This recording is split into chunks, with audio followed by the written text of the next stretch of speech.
on the 4-hour, we are in the process of approaching resistance at 64.7, and if we see a rejection there, we could complete some bearish patterns. I want to talk today about October CPR levels. We still have a virgin month, and if you want to learn what that means for the price, make sure you stick around until the end of the video. On the daily, we are still above support, which is bullish, but we need to put all things on top of the table. Look at the current liquidity that we have as of now. Let's look at the order books. There's quite a lot of manipulation at the moment, and with the dollar today pumping, we need to be prepared for that so you don't get caught off guard. Guys, yesterday we made it to 387 likes once again, and the video got 2.3k views. That is just phenomenal performance for a Monday. I really appreciate it. And if you don't believe me, I just test my temperature. I had 38.2. I think my daughter passed me some bags from the nursery an hour ago. I was feeling really shaky, but here I am still recording a video for you guys. If you do appreciate this passion, make sure that we get above 300 likes today. Yes, we are getting greedy with the likes, but that's all your fault because you guys are increasing these likes amazingly. Let's get to the content. This morning at 8 AM London time, I gave you an update on Telegram, Instagram, and on Twitter. In this 3 minutes video, I discuss the levels of support that we had in the morning. I briefly talk about 63k and why it's important that we hold it as support. We talk about a retest. Make sure that you follow me at least in one of the 3 social networks that I just mentioned if you want to have information pre-market. Now let's go and let's deep dive into the 4-hour daily, and I'm also going to talk about the CPR monthly, which we just started the month of October, so we are gonna have to pay due respects to these new pivots that are extremely important if you have never heard about CPR Virgin Month. In this video, you're gonna learn something new that is actually very important. Yesterday, we talked about the 4-hour channel that got broken, not just with the RSI, but also the price. If you connect these 2 points on the RSI, you can see that the resistance is roughly at 54 RSI. So let's update this. Now is 54. Before it was 52 because we were holding at that level, and that was on Sunday. 2 days after, the upwards sloping resistance has made it to 54. Looking closely at the price, you can see that perfectly matches with the trend line at 64.8. And at the same time, we have here these 2 equal highs and these 2 equal highs at the same precise level. I'm going to take the liberty here of extending that level of resistance that now is also matching with a fair value gap from this impulsive breakdown. Many people are thinking about the price being held at 63,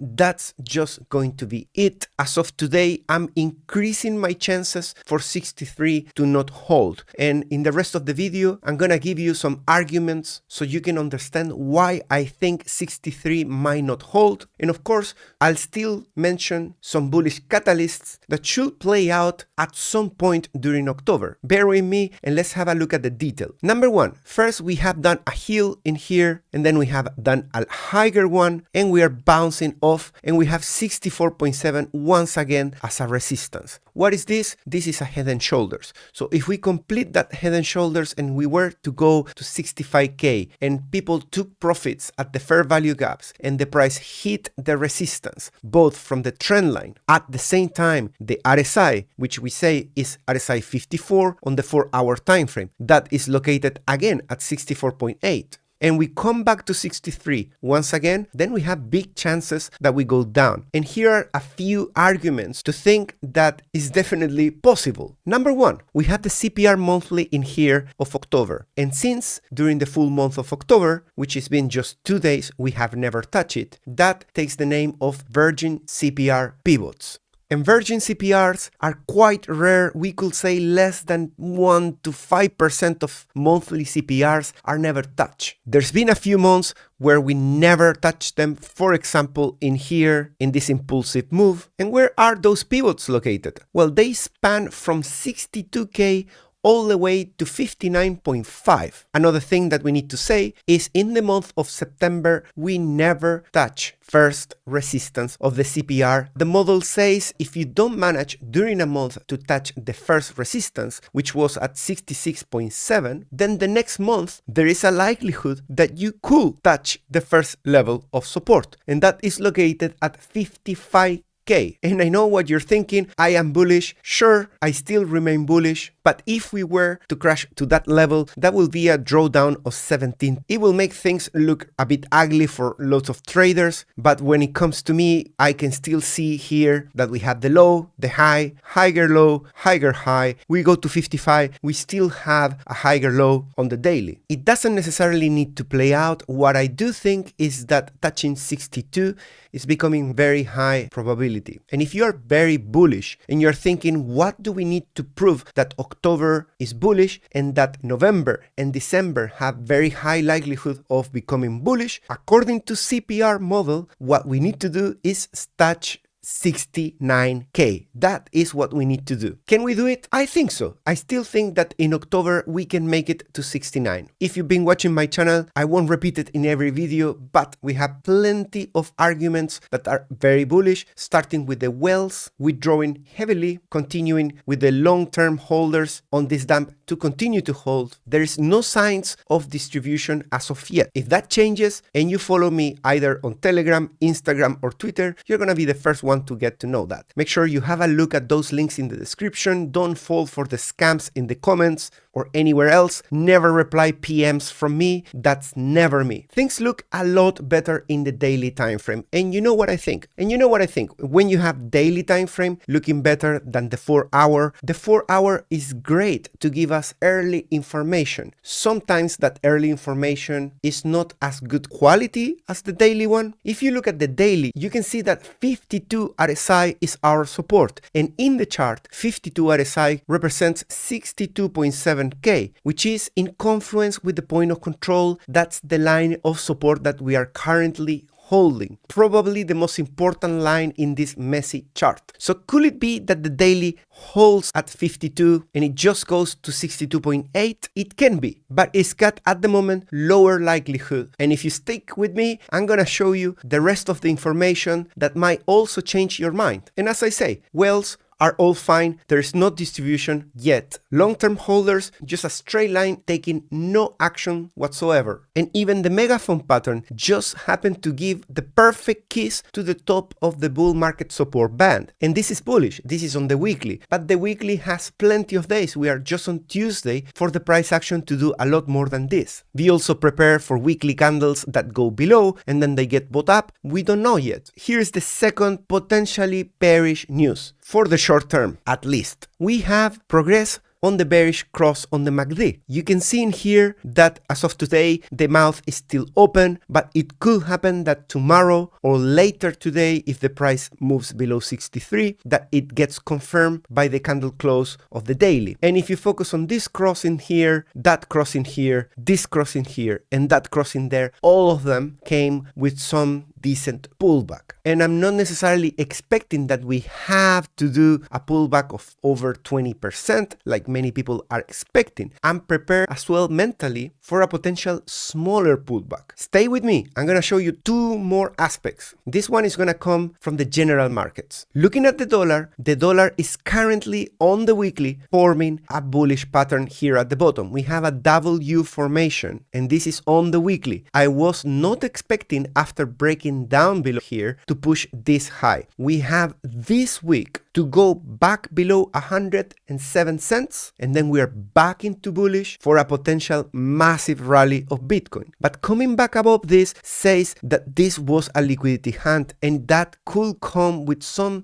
decent move up of the dollar. Of course, that is gonna scare a lot of people off. We do have the resistance at $102.5. If we do that, hopefully we see rejection there. But while we are doing this, probably October may not become as bullish as you are expecting. There might be some delay until that happens. Some people were saying that gold is already breaking down. If you're new to the channel, we talk about gold breaking down on the weekly to give us a hint that Bitcoin is due for catching up with what gold has already done. Make sure that you watch my previous 2 to 3 days of videos. I think it's worth it. I see gold still sitting here at almost all-time high, right below 2700. Nothing really has happened with gold yet in my opinion. Neither the RSI on the weekly has moved enough down to confirm that this is a pivot and that we are printing actually that bearish divergence. That is not confirmed yet. We have the weekly on our side. You can see stochastic RSI and the weekly RSI is looking phenomenal. We have had breakouts with Bitcoin against different other assets, Federal Reserve, Nasdaq, dollar index, VIX, volatility index. Sure, all of that confirmed, but those are weekly breakouts. They can have drawdown and you have to arm yourself with patience. The price is currently sitting above 62.7. And what is 62.7 so important? Again, because that is the short-term holder realized price. In bull markets, we are expected to bounce above that as a support for the full bull market. But this last bull market has been really messy. This was very bullish. The moves were extremely explosive. Sure, but we have spent quite a lot of time below the short-term holder realized price. For example, all this period in here, not to mention the past 6 months, pretty much half of the time we were below it. So flipping above and below it, now that we have TradeFi, banking, and so many new players that are doing manipulation, who knows? I don't necessarily expect that symbolic level to act as good as it did in the previous markets. We just exit the grid back into neutral, and the VIX SPY, my only ever indicator on TradingView that got featured, is giving an S1 signal. And I want you to focus on all the S1 signals that we have here. You're gonna see that every time that we are topping out or we are getting very close to the top, we get plenty of them, and they have been playing out quite nicely. If you were in a short on either of these signals, you will have made more money than most of the people. But there are some exceptions. During a parabolic move, they give you some profits, like for example, this one gives 6%, but plenty of times they just get wrecked during a short squeeze. So if this signal plays out because we get another leg down like that, we're gonna say, sure, that was accurate. But if we were to start experiencing an explosive short squeeze like this one in here, do not be surprised that this S1 also ends up being like one of those. I'm gonna use now Trade Different. Remember that most of the tools that I mentioned in this channel are either included in a TTP subscription, and when they are third-party tools, like for example this one, I have partnerships with them and I have exclusive discounts in the description. So just go ahead and have a look if you are interested in any of them. That really helps the channel. So we talk about 64.7,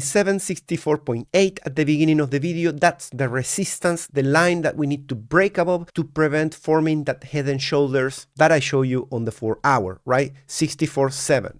We have liquidity at 64.7. It's not very substantial, but if the price wanted to test the breakdown, it will probably take this level in here. If we start going higher, we're gonna struggle to really find liquidity up until we get to 66.5. So the price really needs to get quite high right now to get to those levels. And at the moment, we have the dollar pumping. We don't know yet if the dollar is gonna see a rejection. As I mentioned before, we have the 4 hour telling us that we might go lower during the beginning of October. And we have this guy here, 62. Liquidity is quite heavy at the bottom end. This is the scalping chart, so it shows liquidity that has been formed quite recently. You can tell that around 28th of September going forward, the stop losses of longs are increasing around this area, and they are exposing themselves quite big, even though the delta now is in the red, meaning that it is the shorts who are in big risk. And in the order book, we can see that they are trying to protect the 63K. There is interest in protecting it, but they come and go, they come and go. It's not very clear whether they really want to buy that level. Whereas we have in here a level a little bit more sticky, which is 61.8 to 61.5.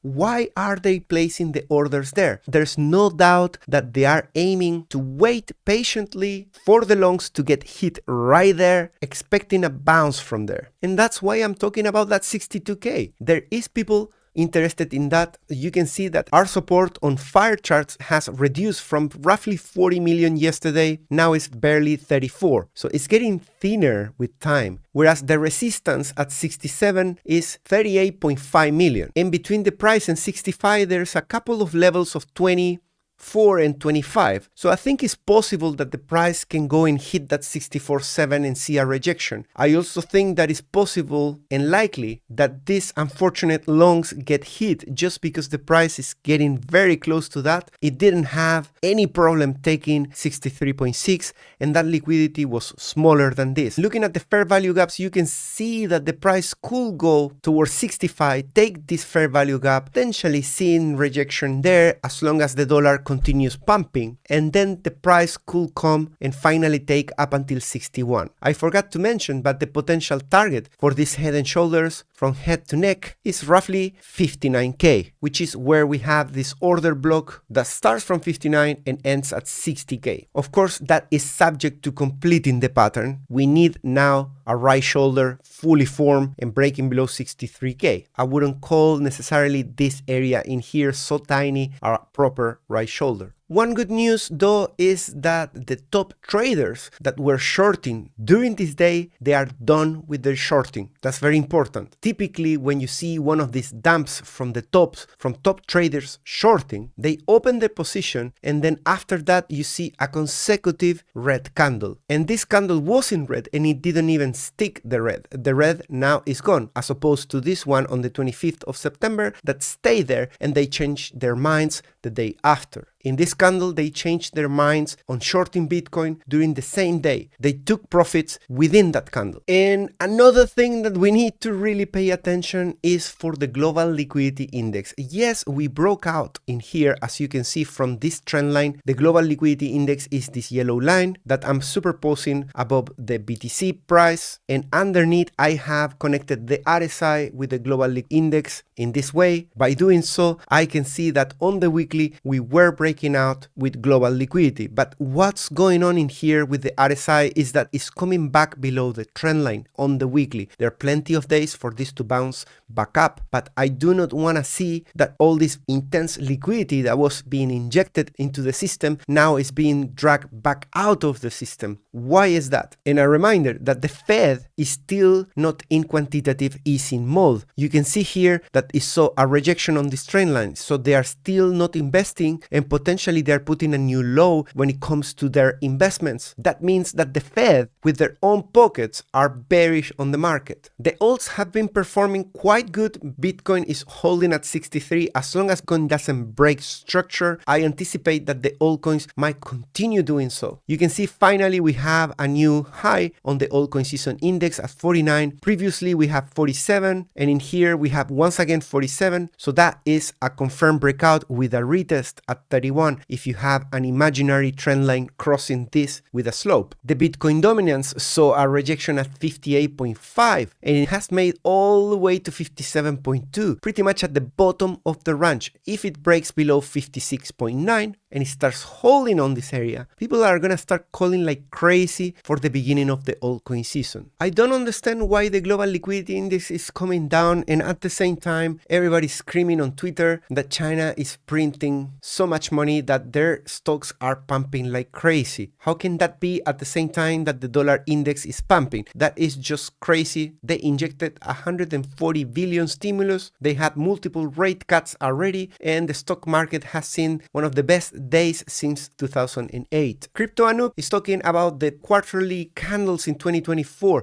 This is a pretty interesting chart that I haven't done myself, and you can see Q1, Q2, Q3 and Q4 are right above the resistance from the previous bull cycle when looking at quarterly candles. And if we are to expect a Q4 that typically is very bullish, a bounce off this support will be extremely bullish. Highblock Capital on Twitter keeps putting out really interesting alpha. Bid and ask ratio from 0 to 5% spot no filter is the ratio between how many bids and asks there is on futures, in this case on Binance USDT-M perpetuals, and you can see that when there are too many shorts in here, the price tends to reverse, and we are printing a pretty similar pattern in here. When Germany sold $3 billion in BTC, we made a move from 72 to 54K. I wouldn't say necessarily it was just Germany, but there were lots of investors that anticipated that this was going to happen, and they were also selling together. They took advantage. Many people took shorts from 72K, and right now FTX is about to start distributing to creditors 16 billion in cash. Part of that cash is for me, so I'm quite happy. Unfortunately, they are not giving me back my actual Bitcoin, but the value at the time the market crashed, which is very convenient for them. Of course, if I got my Bitcoin at this point in time, it will be a heck of a lot more money. But you know, I was already counting on a loss. There's now assumptions that most of these people are gonna put it back into crypto. I will object that with monetary policies being so tight, many people are expecting this cash, and probably they're gonna pay rent, gas, and food. Yes, we had a rate cut, but we are still quite high. So assuming that they're just going to put it back in crypto and start trading with leverage, I don't think that more than 1/3 of this will stay in crypto. But still, 1/3 of 16 billion is still a lot more than what Germany was selling. Guys, make sure that you scroll down and you see the description of this particular video. You're gonna find all my favorite products in the crypto space with really cool discounts. Many of them are thanks to me doing a partnership with these guys. You can see the liquidity pools using Trading Different. I do use myself a Tangem as a hardware wallet. Is really convenient and quick to use. I just love it. You can find discounts